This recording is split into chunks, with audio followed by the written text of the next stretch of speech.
ഈ പഴത്തിൽ ഈച്ച പൊതിഞ്ഞിരിക്കത്തില്ലേ, അതാണ് കേട്ടോ ഇപ്പോൾ എൻ്റെ അവസ്ഥ എന്ന് പറയുന്നത്. നമ്മൾ ഇന്നലെ മുതലാണ് ഇച്ചിരി നോൺ വെജ് കഴിച്ച് തുടങ്ങിയത്. പിള്ളേരൊന്ന് കൊതി തീരെ കഴിക്കാൻ വേണ്ടി സമ്മതിക്കില്ല. അതേ വന്ന് വളഞ്ഞിരിക്കുന്നതുണ്ടോ, എനിക്ക് തിന്നണോ അവർക്ക് തിന്നണം. അല്ലേലേ ഞാൻ ഇച്ചിരിയാ ചോറ് കഴിക്കുന്നത് കേട്ടോ. നമ്മളെന്ന് പറയുമ്പോൾ പച്ചവെള്ളം കുടിച്ചാൽ തടി വെക്കുന്ന ടൈപ്പാണ്.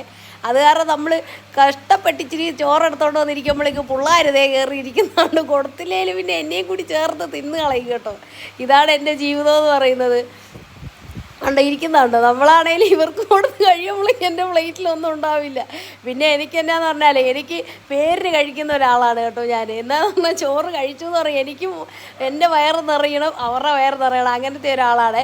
എനിക്കിങ്ങനെ നോക്കിയിരിക്കുന്ന സമയത്ത് കഴിക്കാൻ വേണ്ടി പറ്റും. ഞാനാണ് ഈ ശീലം ഈ വീട്ടിൽ കൊണ്ടുവന്നത്.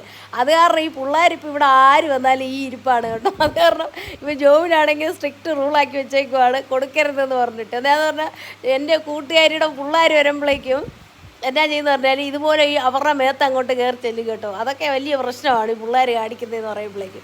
പിന്നെ ഇപ്പോഴൊക്കെ കുറച്ച് മാറിയേ. ഇപ്പം ഞങ്ങൾ എന്നാ ചെയ്യുന്ന പറയും, കഴിക്കുന്ന സമയത്ത് പുറത്തുനിന്ന് ആൾക്കാരൊക്കെ വരുന്ന സമയത്ത് നമ്മൾ എന്നാ ചെയ്യുന്നത് പുറത്തിറക്കി വിടും കേട്ടോ. അല്ലാച്ചാൽ ഭയങ്കര പ്രശ്നമാണ്, ചിലർക്ക് അത് ഇഷ്ടമാവില്ലല്ലോ. അതൊക്കെയാണ് കേട്ടോ. ഇതാ